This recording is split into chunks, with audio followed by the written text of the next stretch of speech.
Okay, tinotenda zvikuru sekuziva kwedu tose kuti mutungamiriri wedu wenyika Baba Mnangagwa mavhiki apera vakaparura chirongwa chekusimudzira vechidiki kuburikidza nekurima vakatipa matarakita anoita 72. Nhasi tiri kungotambidzwa sekureva kwakaita mutungamiriri wedu wenyika Baba Mnangagwa.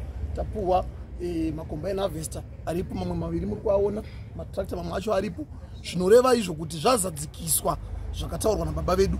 Asi ndoda kupa chenjedzo kune vachatora matractor aya kuti matractor aya ndeekurimisa, haakutenderwi kuzoonekwa achitakura akunzi akutakura vanhu vari kuenda zvavo kunotandara kubhawa kana kuti mumwa mutoriro. Ndevanhu vanorima. Tichasarudza kuti vana vari kuita zvekurima kumadistricts kwavari ndevapi, inonangana nevana ivavo. Haisi tractor yekuti ndichapa munhu nekuti ano mwana wemusangano, mwana we. This is a non-partisan program. This is a government program yakabva kuna president. Ichapuhwa yekuti pachabhadharwa 50%. 50% inobhadharwa nevachange vatora tractor. Hatichaite zvataita kudhara kuti tongokupa ongopuhwa mahara, hauziye kukosha kwechinhu.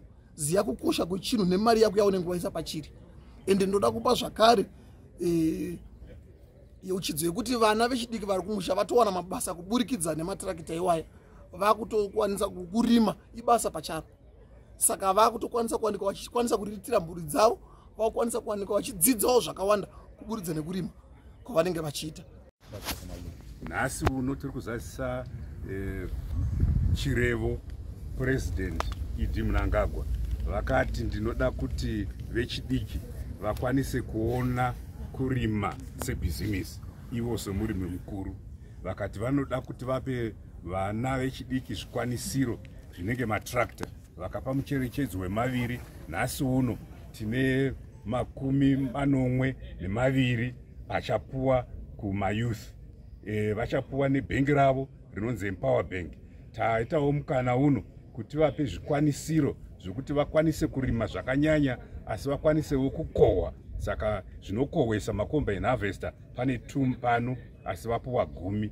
Vakazopuwawo zvinocheresa mvura kuti kunzvimbo dzavanenge vari ikoko kuye zvinoita kuti kuite budiriro.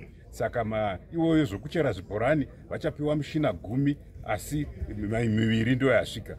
Vanzizve napresident mari yemadiridziro, kuvandudza madiridziro kuminda yavo ye$10 million ichawanikwa nokuAFC. Saka ndo hochekoche yezvirongwa zvaitirwa vechidiki napresident kuti vakwanise kuona kurima sebusiness.